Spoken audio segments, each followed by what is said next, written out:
everyone, and welcome to Cooking with Cricket. Happy New Year's. Today is actually New Year's Day, but this video will come up a few days later. And I'm going to cook a ham. And believe it or not, as many years as I've been cooking, I've never cooked a ham before. Usually Ricky does the cooking of the hams, but he had to work today. So anyway, I'm going to bring y'all along. So, this is an 8-pound bone-in butt portion ham, and it has the water added. And from what I read and looked up, maybe about 20 minutes per pound. I have it on my little tabletop oven. It's the Oster one that we bought a few years ago to cook our turkeys and stuff in. And this helps. I love it because I've got to bake some other things in the oven that don't need to bake at 350, so this is awesome. And I like this, and it don't really heat up the house that much. So, right now, I've just got the cut side down. Got it, this little rack is really touching the bottom, but it just helps to be able to pull it out. So, I'm going to cook this like this and cover it with a little bit of foil for about an hour and 30 minutes. And in a minute, I'm going to make up some glaze, some brown sugar and honey glaze. And after the first hour and 30 minutes, I'll bring you back and we'll start glazing it and let it continue to cook.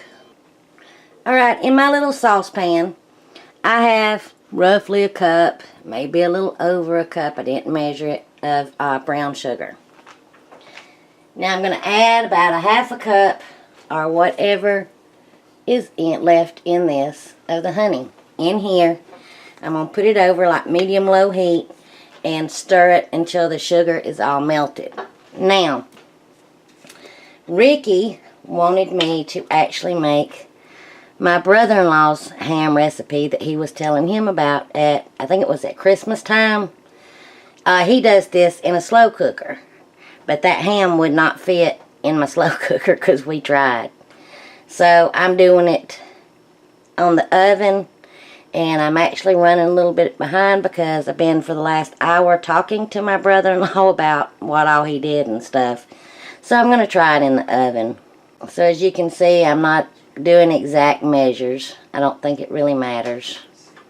So I'm going to melt this and then I'll bring you back. Okay, I just decided to add a little bit of maple syrup to this. Maybe around 1/4 to 1/3 cup of it. We'll see how it tastes. Alright, like I said, I should have already did this a little bit sooner, but I was busy on the phone. Now I'm just going to kind of pour this over the top, rub it in, and as it cooks, you know, this will go down in the juices too. We'll baste this until it's done. We'll just keep basting it with the juices that's in the bottom of the pan. And when it's done, it should be around 160 degrees Fahrenheit. So when you take the temperature to see if your meat is done, make sure it's not touching the bone and not in a real fatty part, but I always test it in the thickest part. So this is just a guide. Always do your checking and stuff on how done that your meat and all should be. But this is how I'm going to do this. And like I say, I think when he cooks his, he said in the slow cooker it's different. Just a little bit different, but kind of the same. So, we'll see. Now, I won't bring you back every time I go to baste it or anything, but I will bring you back when it's done. Alright, my ham is done. The temperature of it's 160 degrees. So I'm going to take it out. Just going to set it on a little sheet pan. Cover it real good with foil. And let it set for about an hour till I get the rest of my food ready. And then I'll bring you back when we get ready to try it. Alright, my dinner's ready. So time to try this ham. I'm going to cut a piece from right here.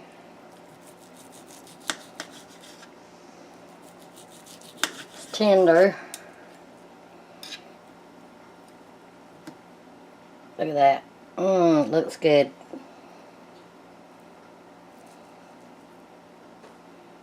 Tastes good too. So I think I did pretty good for this being my first ever ham. And I'm glad I filmed it, because now I have a video of it if I want to make it like this again. So I know what I did. So remember, I was just bringing you along to show you how I did it for my first time. I know there's a lot of different ways people cook it. I was wanting to cook it with some pineapple juice and stuff, but I didn't have any, and we forgot to get any. So this was pretty good, and this is a pretty good recipe for my brother-in-law. So in just a second, I'll show you what I fixed for my New Year's Day meal. And here's my New Year's Day meal. Being raised in the South, this was our tradition. And excuse my dog barking. You had collard greens, black-eyed peas, and that was the main thing that you have. But I also have some sour cream mashed potatoes, cornbread, and of course the ham. So anyway, what is your traditions? What is your meal that you eat on New Year's Day? Thanks for watching, and until my next video, I hope you enjoy, and I hope you all have a wonderful and happy New Year. And thanks for all of your love and support. I really do appreciate it. And I know I've been away for a while. We've got a lot going on, but things are starting to settle down, so you should see me on here pretty regular now. Bye, y'all.